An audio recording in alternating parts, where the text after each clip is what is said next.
Today, live 18 Feb 2021 World News Headlines. Facebook unfriends Australia, global uproar as news pages go dark. UK and Canada impose sanctions on Myanmar generals after coup. EU to impose sanctions on Russians over Navalny by March summit, diplomats say.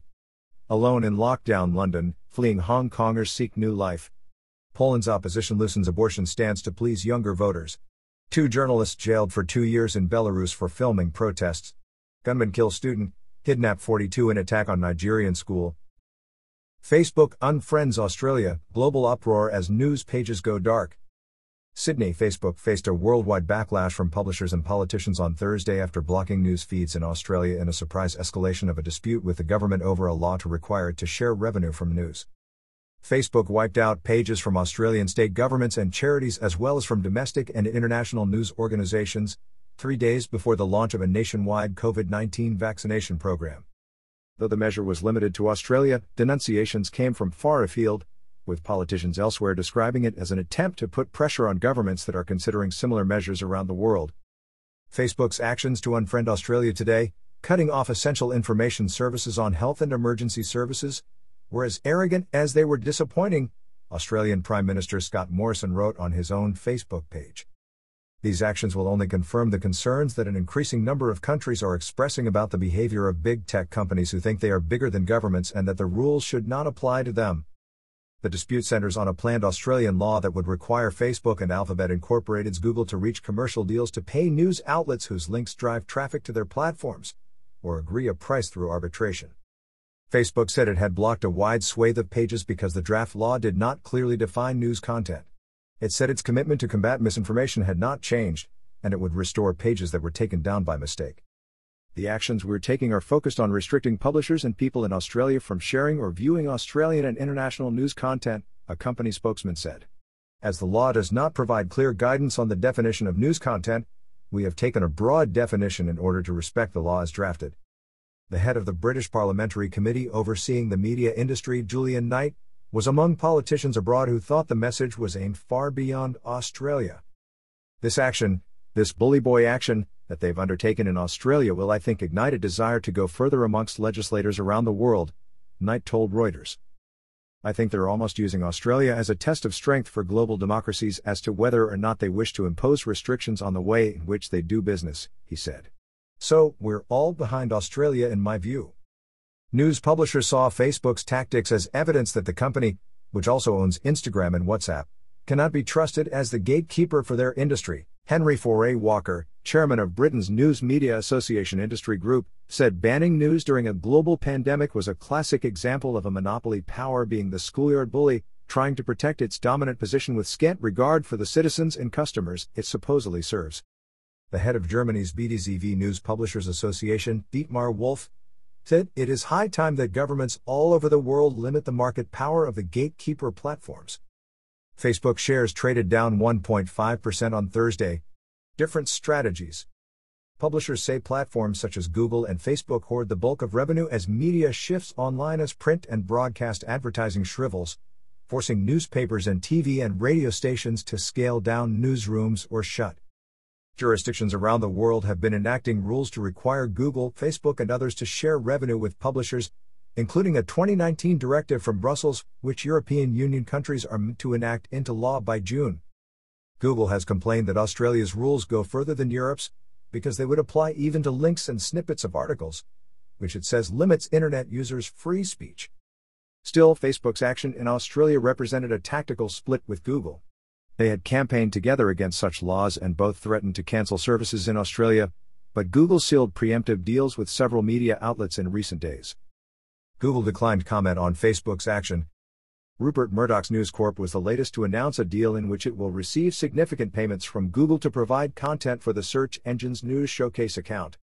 Facebook drew particular condemnation for including in its blackout charity accounts and major state governments, including those providing advice on the COVID-19 pandemic and bushfire threats. Some were later restored, though even Facebook's own page was briefly taken down. Facebook said the planned Australian law, expected to be passed by Parliament within days, fundamentally misunderstands the relationship between itself and publishers, and it faced a stark choice of complying or banning news. The tech giant has said news makes up just 4% of what people view on its website, But for Australians, Facebook's role in news delivery is growing. A 2020 University of Canberra study found 21% of Australians use social media as their primary news source, and 39% of the population uses Facebook to receive news. With professional journalism blacked out, Facebook has exponentially increased the opportunity for misinformation, dangerous radicalism, and conspiracy theories to abound on its platform, tweeted Lisa Davis, editor of the Sydney Morning Herald newspaper. UK and Canada impose sanctions on Myanmar generals after coup. Britain and Canada imposed sanctions on Myanmar's ruling generals on Thursday for toppling the civilian-led government, while Japan said it had agreed with the United States, India, and Australia that democracy must be restored there quickly.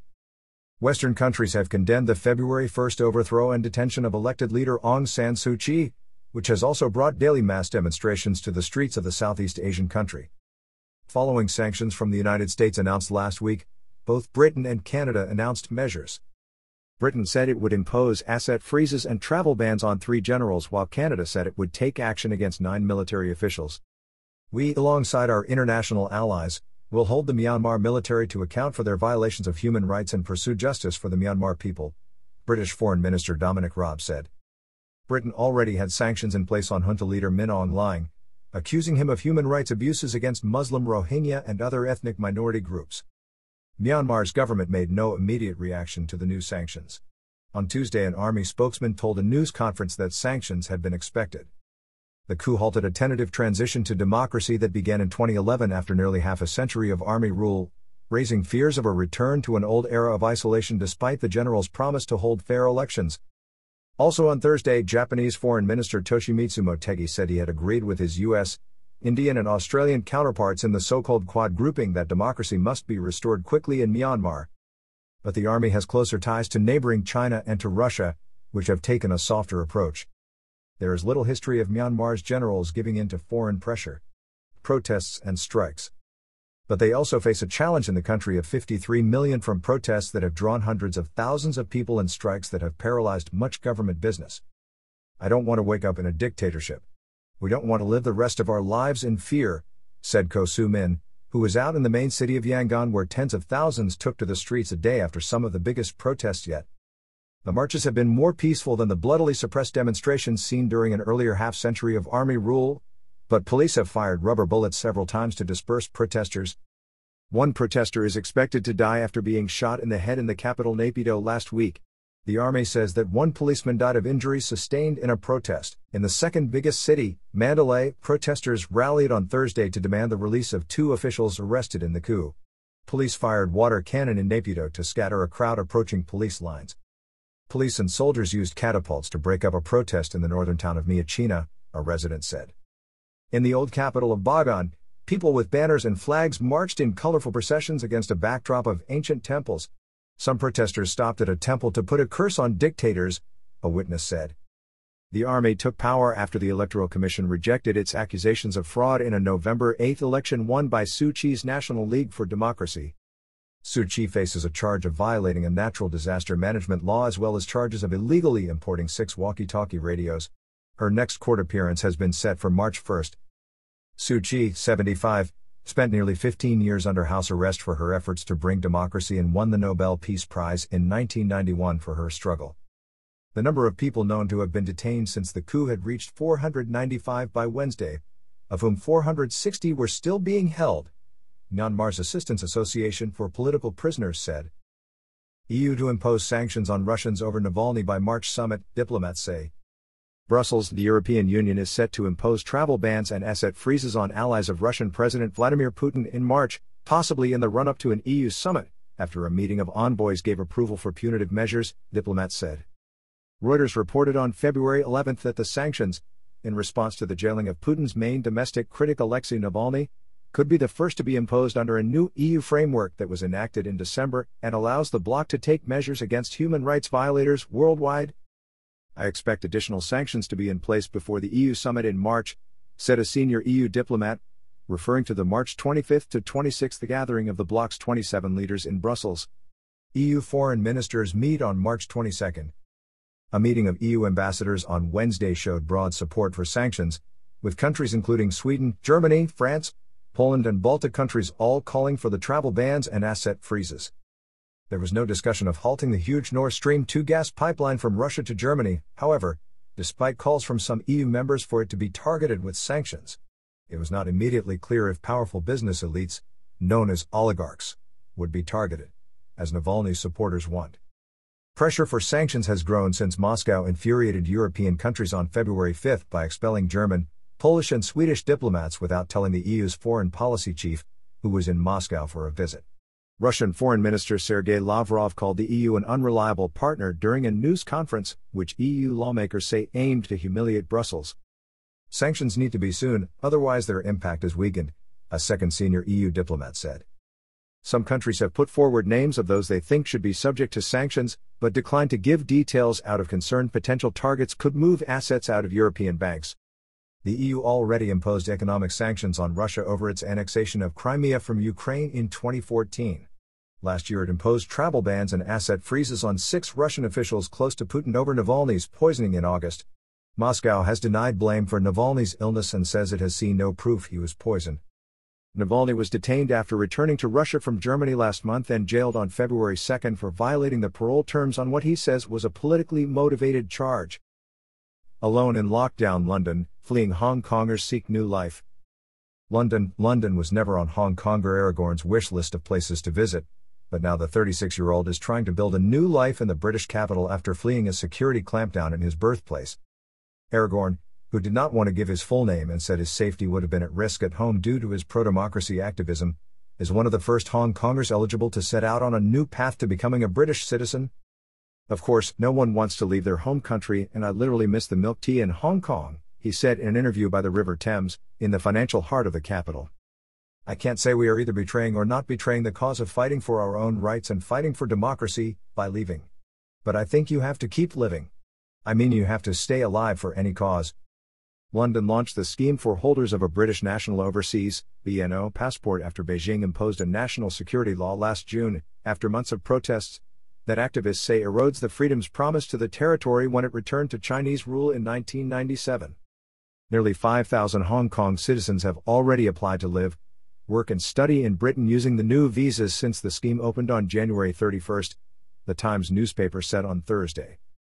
Britain, which has forecast the scheme could attract more than 300,000 people and their dependents in the first 5 years, says it is fulfilling a historical and moral commitment to Hong Kong, which became a global financial and commercial center during its more than 150-year colonial rule. It accuses Beijing of breaching the terms agreed before the handover by introducing security laws it says are being used to silence dissent. China says the visa is a violation of international law and interferes with its internal affairs. Tough job market. While the scheme removes legal barriers for Hong Kongers, financial and social barriers remain. Aragorn said the COVID-19 pandemic, which has emptied offices in the city for nearly a year, had made finding a job difficult. Before I left Hong Kong and in the first couple of months after I arrived in late September and early October, I was still expecting an office job, he said. But when England locked down again in November, his optimism started to fade. That's why I started looking for waiter jobs or even kitchen assistant jobs in restaurants or a bubble tea shop store assistant, or whatever, he said. Under the new rules, Hong Kong residents who hold a BNO passport will be allowed to stay for 5 years and then apply for settled status and citizenship. A government spokeswoman said visa applicants needed to demonstrate they could support themselves and their dependents. The government was preparing plans for the arrival of more BNO status holders, she said, and local authorities in England had been updated on the new immigration route. We will be communicating further with those areas which may see higher numbers arriving to support their planning, she said, adding that help would be provided to access education. Fear of uncertainty. Lincoln Chong, 26-year-old student at London's UCL, said his friends did not see their future in Hong Kong. Some of them are considering to go to Canada, to Taiwan, Australia. But I guess at least half of them are planning to come to the UK, he said. The fear of uncertainty, of unknown, that is the biggest reason why people decide to give up their lives and try to settle in this unfamiliar place. Britain has said there will be some cost to public services, but estimates the visa will have a net positive impact of between £2.4 billion and £2.9 billion over 5 years. Chong, for one, is confident about his prospects. It's relatively easy for me because I consider myself I'm still young and I can easily learn things, he said.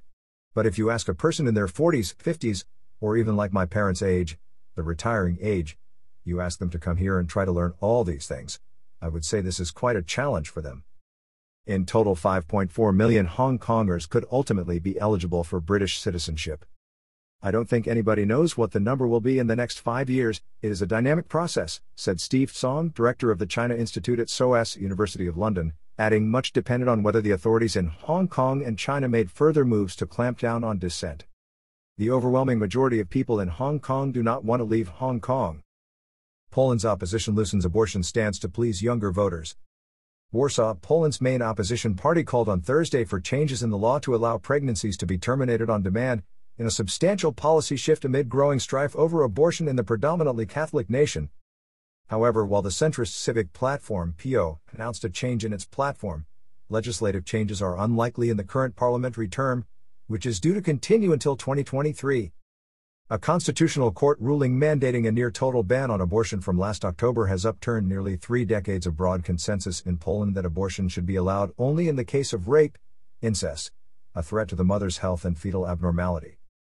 The ruling also exposed growing support among young voters, in particular for a liberalization of abortion rules in line with the European mainstream, despite the nationalist government's backing of the court verdict.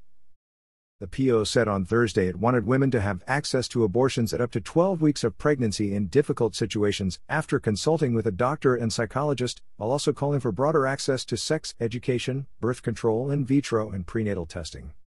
This is a response to what our voters expect. A clear stance on this matter, PO head Boris Budka told a news conference. Political observers say young voters, many of whom filled the streets with protests for weeks after the court ruling, may be crucial to the outcome of the next parliamentary election, due in 2023. Opinion surveys have shown a sharp turn towards the left among youth, while the ruling Law and Justice, Peace, appeals to older, poorer voters. Budka's PO has relied on centrist voters and moderate conservatives for over 2 decades. A February poll published by Polish daily Dziennik Gazeta Prawna showed that over 40% of Poles, especially younger voters, believe abortion rules should be liberalized.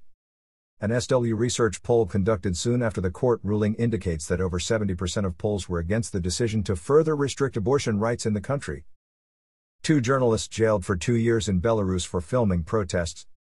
Kiev, a Belarusian court sentenced 2 Belarusian journalists from Poland-based TV news channel Belsat to 2 years in prison on Thursday, accusing them of orchestrating protests against President Alexander Lukashenko that they had filmed. Katerina Andreeva, 27, and Daria Shultsova, 23, were detained in November in an apartment which they had been using as a vantage point to film demonstrations over the death of a protester killed several days earlier. Both women pleaded not guilty. They appeared in a cage at the hearing on Thursday, hugging and making V for victory signs. Their lawyers said they would appeal the verdict. Just look at Daria and Katerina, strong, smiling, and saying goodbyes to their loved ones through bars. Lukashenko can't break us, exiled opposition figure Sviatlana Tsikhanouskaya wrote on Twitter. Neighboring Lithuania, where Tsikhanouskaya is based, urged Minsk to end a spiral of repression. Poland said in a statement it would have very serious consequences. Belsat was set up in Poland by Belarusian and Polish journalists to cover Belarus. The European Union's Foreign Affairs spokesman Peter Stano condemned the shameful crackdown on media. More than 33,000 people have been detained in a violent crackdown on protests against Lukashenko's rule following a contested election last August that his opponents say was rigged to extend his rule. He has been in office since 1994. The crackdown prompted Western countries to impose new sanctions on Minsk. Lukashenko has refused to step down, buttressed by support from Moscow, which sees Belarus as a buffer state against the European Union and NATO. Every time I went to work, I risked my health and life, Andreeva had said in a statement earlier. I managed to hide from rubber bullets, explosions of stun grenades, blows from truncheons. My colleagues were much less fortunate. I have everything: youth, a job that I love, fame, and, most importantly, a clear conscience.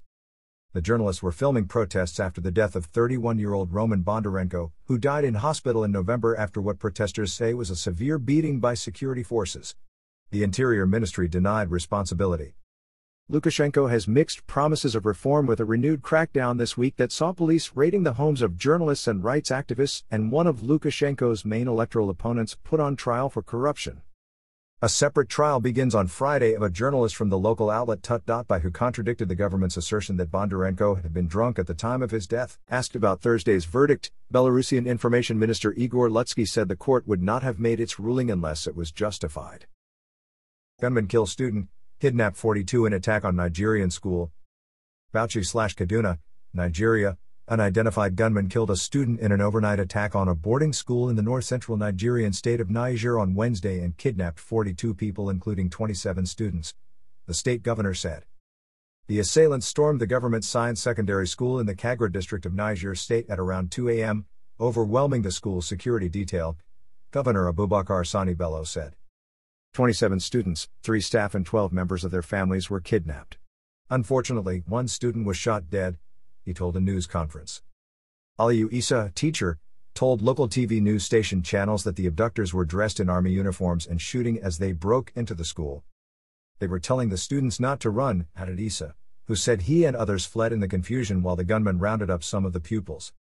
It was not immediately clear who was responsible for the latest abduction.